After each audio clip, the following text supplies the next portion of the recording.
గ్రామాల పరిశుభ్రత ప్రభుత్వ లక్ష్యమని స్వచ్ఛాంధ్ర స్వర్ణాంధ్ర ప్రభుత్వ లక్ష్యమని టీడీపీ మండల కన్వీనర్ మునగాల తిరుమల రెడ్డి అన్నారు. మండల కేంద్రమైన జలదంకిలో శనివారం చెత్త రిక్షాల పంపిణీ జరిగింది.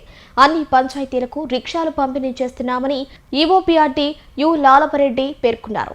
ఈ సందర్భంగా మండల టీడీపీ సీనియర్ నాయకులు ఒంటేరు జయచంద్రారెడ్డి మాట్లాడుతూ రిక్షాల పంపిణీతోనే సరిపెట్టుకోకుండా పర్యవేక్షణ అధికారులు చేపట్టారన్నారు.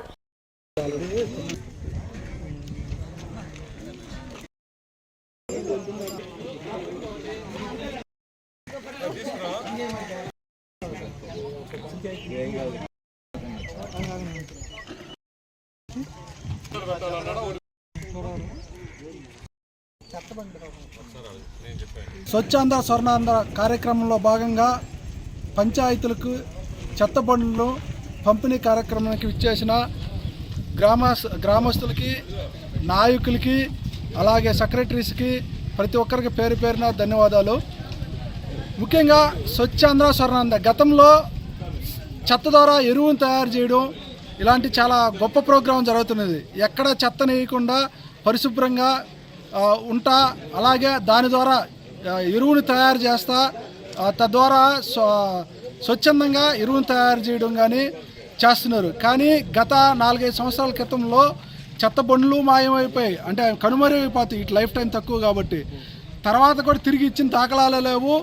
చెత్తను ఎక్కడ పడితే అక్కడ వేయడం జరుగుతుంది. ఈ మధ్యకాలంలో కూడా ప్లాస్టిక్ని కానీ చెత్తను కానీ వాటి ద్వారా ఉపయోగపడే వస్తువుల్ని ఇవ్వడం అనే చిన్న ప్రోగ్రాం ఇంతకుముందు జరిగింది. అలాగే ఆ బండి ప్రతి ఊరు తిరుగుతూనే ఉంది.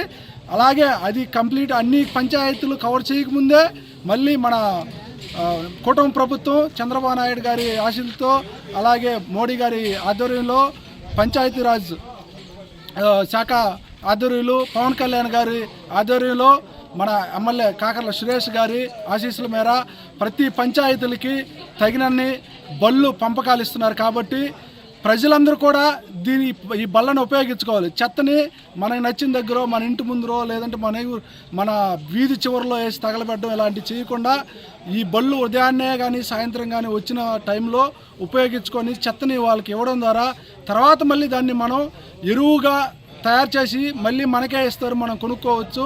కాబట్టి మనం కూడా ఈ దరిదాపు 42 చెత్త బండ్లని మన జలదంకి అన్ని పంచాయతీలకి డిస్ట్రిబ్యూట్ చేయడం జరుగుతుంది. కాబట్టి ఎంతో గవర్నమెంట్ కూటమి ప్రభుత్వం ఎంతో ఖర్చు చేసి వీటిని ఉపయోగిస్తుంది. కాబట్టి మనం కూడా వాటిని ఉపయోగించుకొని దానికి తగినట్టుగా మనం కూడా స్వచ్ఛాంధ్ర కార్యక్రమాన్ని విజయవంతం చేయాలని కూడా ప్రజలందరినీ కోరుకుంటూ సెలవు తీసుకుంటాం. దేశమంతా, భారతదేశం అంతా కూడా అన్ని ఆరోగ్యం స్వచ్ఛంగా ఉంటేనే ఆరోగ్యం ఉంటుందని, ఆరోగ్యమే మహాభాగ్యమనే ఉద్దేశంతో ప్రజల్లో చైతన్యం రావాలని ప్రతి గ్రామానికి 3-4 అపాయింట్ చేసి జనాభాను బట్టి ఇంకా 4-5 కూడా చేయటం జరిగింది.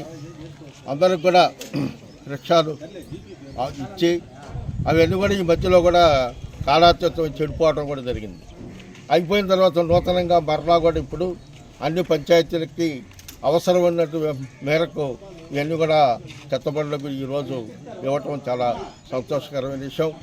మన ముఖ్యమంత్రి చంద్రబాబు నాయుడు గారు నెలకొకసారి ఎక్కడో స్వచ్ఛాంధ్ర స్వర్ణ అనే కార్యక్రమం మీద ఏదో ఒక నియోజకవర్గం ఈ కార్యక్రమాలు కూడా జరపటం, ఇవన్నీ కూడా మనం దీన్ని ఇచ్చినటువంటి అవకాశాన్ని మనం ప్రజలు కూడా సద్వినియోగం చేసుకొని చెత్తను కూడా ఏదంటే అది కాకుండా వీలైనంత వరకు అందరికి కూడా వాళ్ళకు కూడా సహకరించి చేసేటటువంటి కార్యకర్తలకి సహకరించి మంచి స్వచ్ఛందంగా అన్ని గ్రామాలు ఉంచుకుంటారని, అదే రకంగా మన ఇళ్ల ముందర కూడా చెత్తను పారేయకుండా జాగ్రత్తగా చేసి, అదే రకంగా పిచ్చి చెట్లు మొలిసినప్పుడు చిన్న చెట్లు ఉన్నాయంటే దాని ఎందువల్ల మన వాళ్ళు కొంతమంది టేక్ చెట్లాగా పెంచుతూనే ఉంటారు. అలాంటివి కూడా తీసేసి నిర్మలంగా స్వచ్ఛందంగా ఉండాలని, అందరూ ఆరోగ్యంగా ఉండాలని చంద్రబాబు గారి ఆకాంక్షను మన ఎమ్మెల్యే గారి అడుగుదాడల్లో ఈ కార్యక్రమాన్ని నిర్భయంగా స్వచ్ఛంగా చాలా ముఖ్యమైన విషయంగా, ఆరోగ్యానికి ముఖ్యమైన విషయంగా పరిగణించి దీన్ని అందరూ కూడా ఆచరిస్తారని, అందరూ దోహదపడతారని ప్రజలు, అధికారులు, ప్రజలే కాదు అధికారులు కూడా దీని మీద స్పందన ఉండాలా, అప్పుడప్పుడు పర్యవేక్షణ చేయాలా, ఈ సక్రమంగా జరుగుతుందా లేదా అనేది కూడా అధికారులు మేము బండిచ్చాం, ఆ ఊరు బొమ్మన్నాం పోయాం అనేది కాకుండా దీని మీద పర్యవేక్షణ కూడా వాళ్ళు కూడా పెద్దగా చేస్తే వాళ్ళ యొక్క మోడీ గారు, చంద్రబాబు నాయుడు గారి యొక్క ఉద్దేశం, వాళ్ళ యొక్క ఆకాంక్ష నెరవేరుతుందని ఆశిస్తూ